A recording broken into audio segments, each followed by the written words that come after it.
नमस्कार, स्वागत है आपका YouTube चैनल उल्टा चश्मा पर। लेकर आया हूँ आपका अपना कार्यक्रम विश्लेषण विद वानखड़े। आज राहुल गांधी के साथ क्या हुआ, ये खबरें आपने देखी होगी, सुनी होगी।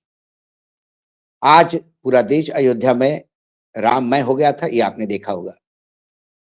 कल रात से सारी चीजें लाइव परोसी जा रही थी और अंत में प्रधानमंत्री का भाषण। अभी भी सारे गोदी मीडिया अयोध्या में बैठा है, बाकी देश में क्या चल रहा है शायद उनकी तरफ ध्यान नहीं। लेकिन हम भी अयोध्या पे नजर रखे बैठे हैं, तो फिर अयोध्या में बहुत सारी चीज कुछ दिखाई देती है, उसका भी विश्लेषण करना बहुत जरूरी है। प्रधानमंत्री नरेंद्र मोदी जी ने 1000 साल बाद देश क्या सोचेगा, ये आज बताया। एक विकास की नई नींव आज रख रहे हैं, वो उन्होंने बताया। आज उन्होंने बताया कि राम विवाद नहीं, समाधान है। राम आग नहीं, ऊर्जा है। राम हमेशा ही ऊर्जा रहे हैं, आग किसी के लिए नहीं। राम के नाम पे आग लगा के मतदाताओं को एक छाता के नीचे लाना, एक काम राजनीतिक दलों ने किया। राम हमेशा विवादित राजनीतिक दलों ने किया। राम का तो कभी विवाद हो ही नहीं सकता। तो विवाद करने वाले ही हमको बता रहे हैं कि वो समाधान है। यदि वो राम समाधान है, तो मंदिर के साथ साथ इस देश की बाकी समस्याओं का समाधान क्यों नहीं होता? सवाल ये भी है, इसका जवाब किसी के पास नहीं। राम को आग किसने बताया बनाया और इस आग में जलाया किन लोगों ने? ये इतिहास में जाएंगे तो विषयांतर हो जाएगा। लेकिन मैं आज अयोध्या की डेवलपमेंट की बात कर रहे हूं। प्रधानमंत्री कहते हैं कि वो सबके हैं, पूरे देश का विकास चाहते हैं, युवाओं का विकास चाहते हैं। देश में युवाओं की शिक्षा का क्या स्तर है, ये मैंने पहले भी इसी विश्लेषण में एक बार एक वीडियो पे बताया था। हम उस पे भी नहीं जाते। प्रधानमंत्री जी जब प्राण प्रतिष्ठित करते हैं राम की, तो प्रधानमंत्री फिर प्रतिष्ठित करते हैं अपने मित्रों को भी। और वो प्रतिष्ठित कैसे करते हैं, मैं आपको बता रहा हूं। जैसे ही राम मंदिर की घोषणा हो गई, जमीनों के भाव अयोध्या में अंड संड बढ़ने लगे। कई किसानों की जमीन, जो कई लैंड बैंकर्स ने, मतलब जिनके पास जमीन खरीदे बेचने के लिए लेते हैं, और संयोग से वो भाजपा के बहुत सारे नेता उसमें इन्वॉल्व है। संयोग से कह रहा हूं मैं आपको। संयोग बड़ा, रामनगरी में कुछ भी हो सकता है, तो ये भी संयोग हो सकता है। तो एक जमीन का डील मैं आपको बता देता हूं। मई 2019 में अयोध्या के एक पुजारी ने ग्रीन ट्रिब्यूनल में एक एप्लीकेशन लगाई थी और कहा था कि जो माझा जमथरा क्षेत्र है, वहां बहुत ज्यादा पोल्यूशन हो रहा है। उसके बारे में नेशनल ग्रीन ट्रिब्यूनल को कुछ सोचना पड़ेगा।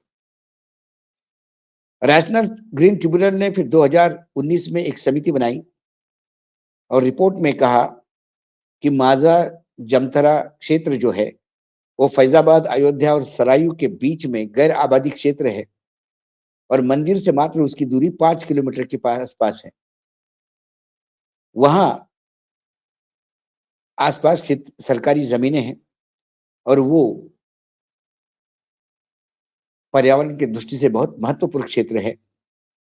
इसलिए दिसंबर 22 में उस रिपोर्ट के आधार पे सरकार ने वहां कोई भी नए निर्माण पे रोक लगा दी, क्योंकि वहां पे sarus crane, grey heron heron grey heron, भारतीय लोमड़ी, ऐसे विभिन्न वन्य जातियों का और पशु पक्षियों का वास बैठता है। वो मेशी लैंड है, यदि ये मैं कहूं, दलदल नुमा जगह है। लेकिन होता क्या है,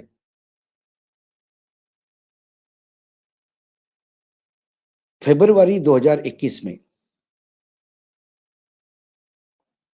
घनसीरा यादव और कबूतरा देवी यादव ने एक प्लॉट कानपुर के सुधा दीक्षित को बेचा, जमीन का टुकड़ा, क्योंकि वह प्लॉटिंग तो हुआ नहीं। वो 33.53 लाख में बेचा, जबकि वहां सर्कल रेट 77 साढ़े 77 लाख के आसपास था। लेकिन किसी ने कोई ध्यान नहीं दिया। 2 साल बाद सुधा दीक्षित जी ने यह प्लॉट टाइम सिटी को 40 लाख रुपए में बेचा, और चंद सप्ताह बाद यही इसी के बाद में फिर इसके पहले, जब दीक्षित से लेने के पहले नवंबर 22 में यादव ने सीधा प्लॉट 33 लाख में टाइम सिटी को भी बेचा।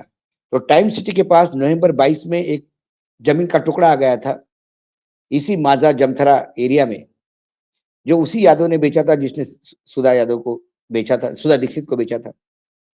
और उस 33 लाख के प्लॉट के साथ और एक बड़ा प्लॉट सुधा दीक्षित से उन्होंने लिया, वो 40 लाख में लिया। सुधा दीक्षित ने 2 साल में 7 लाख रुपए कमाए। और चंद सप्ताह बाद यही प्लॉट 3.5 करोड़ रुपए में अडानी ग्रुप को बेचा गया, इसी time city multi state cooperative housing society द्वारा, जिसके कर्ता झरता चंद्र प्रकाश शुक्ला है और एक पंकज पाठक है। ये दोनों बीजेपी के नेता है। चंद्र प्रकाश शुक्ला तो सीए थे सहारा ग्रुप में, अब वो स्वयं 2 बार के एमएलए रह चुके हैं बीजेपी से।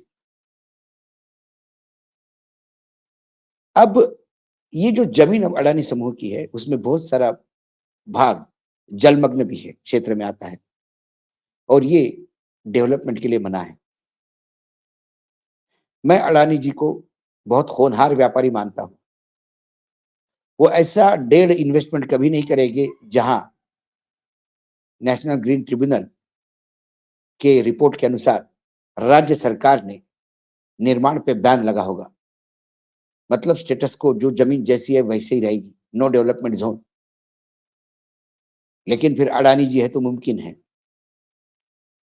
अब उस जमीन पे क्या होगा, कैसा होगा, क्या निर्माण किया जाएगा, सरकार परमिशन कैसी देगी, पर्यावरण में जो हमने कहा था सारस क्रेन, ग्रे हेरोन हेरोन और बाकी जो वन्य जातियां हैं और पंछी है, उनका क्या होगा, सरायू नदी का पोल्यूशन का क्या होगा। ऐसे कई सवाल होंगे। आज तो प्राण प्रतिष्ठा हो गई, मंदिर बनता रहेगा, अयोध्या में आने जाने वाले की लाइन लग जाएगी। अयोध्या के डेवलपमेंट के नाम से पूरे अयोध्या में तोड़फोड़ हो रही है। आपको मीडिया उतना ही दिखा रहा है जो अभी आप देख रहे हैं, लेकिन आधी अयोध्या टूटी फूटी हालत में, रास्ते चौड़ीकरण के नाम पे बहुत विद्रूप स्थिति में दिखती है यदि आप उस अयोध्या को देखो तो। लेकिन जब आप इंटरनेशनल एयरपोर्ट पे उतरकर राममय होते हुए मंदिर जाते हो, तो आप में अयोध्या का दूसरा चेहरा दिखाई नहीं देता। उसमें क्या होगा ये पता नहीं। अयोध्या में ड्रेनेज सिस्टम का भयावह प्रॉब्लम है, उसका पता नहीं। पीने के पानी की क्या व्यवस्था होगी वो पता नहीं। शरायू के घाटों की तो निर्मित हो गई है, लेकिन शरायू का पानी साफ रहेगा इसकी कोई गारंटी नहीं। 2 लाख लोग रोज आएंगे, यदि इस प्रेशर के साथ अयोध्या रहेगी, तो फिर अयोध्या के लिए बाकी विकास कैसा होगा, अयोध्या का क्षेत्र कितना बड़ा होगा, कितने होटल्स आएंगे, और इसी अयोध्या के विकास के गाथा में क्या फैजाबाद, अयोध्या और सरायू के बीच का ये माझा जमथरा क्षेत्र है, जो पर्यावरण की दृष्टि से अतिशय महत्वपूर्ण है, क्या उसका बलि दिया जाएगा। आशंका बलि देने की ज्यादा है, क्योंकि जहां जहां कोल माइंस अडानी को ने ली है या राज्य सरकारों को अलॉट हुई है और वो अडानी को ऑपरेट करने के लिए दी है, आदिवासियों के विरोध के बावजूद आदिवासियों का दमन करते हुए पुलिस बल पर संगीन के पुलिस के बंदूकों के साए में लाखों पेड़ों की कटाई छत्तीसगढ़ में हुई है और वो माइंस के लिए क्षेत्र ओपन हुआ है। ऐसा ही कुछ हालात ओडिशा, महाराष्ट्र के विदर्भ एरिया में है। तो उद्योगपतियों को पर्यावरण से कोई लेना देना नहीं होता, उन्हें मात्र मुनाफा चाहिए होता है। लेकिन सरकार का दायित्व पर्यावरण भी देखना है, क्योंकि राम राज्य की बात कर रहे थे प्रधानमंत्री जी। क्या राम राज्य में पर्यावरण की बलि दी जाएगी? राम तो पर्यावरण के लिए पूजे जाते हैं, क्योंकि राम ने अपना जो जीवन काल जंगल में गुजरा, यही पर्यावरण के साथी थे जो राम को साथ युद्ध में साथ उतरे हैं। कुल मिलाकर अब रामलला तो प्रतिष्ठित हो गए हैं, अब इस उद्योगपतियों का प्राण प्रतिष्ठा का प्रोसेस भी शुरू हुआ। ये एक खबर जब मेरे हाथ लगी तो मुझे लगा कि ये आपके सामने रखना जरूरी है। बाकी जगह सर्कल रेट, अडानी तो कहते हैं कि हमने तो कानूनन जमीन ली है। कानूनन जमीन आपने ली, लेकिन उस जमीन पे कंस्ट्रक्शन नहीं हो सकता, ये भी उतना ही सच है। तो अडानी जी सिर्फ जमीन लेने के लिए तो लेंगे नहीं, ये भी उतना सच है कि आने वाले समय में वहां कानून बदल के उनको परमिशन दी जाएगी, क्योंकि फिर अडानी है तो मुमकिन है, ये भी कहा जाता है। आज इतना ही, कल फिर आता हूं किसी विषय के साथ। तब तक के लिए नमस्कार। देखते रहिए यूट्यूब चैनल उल्टा चश्मा।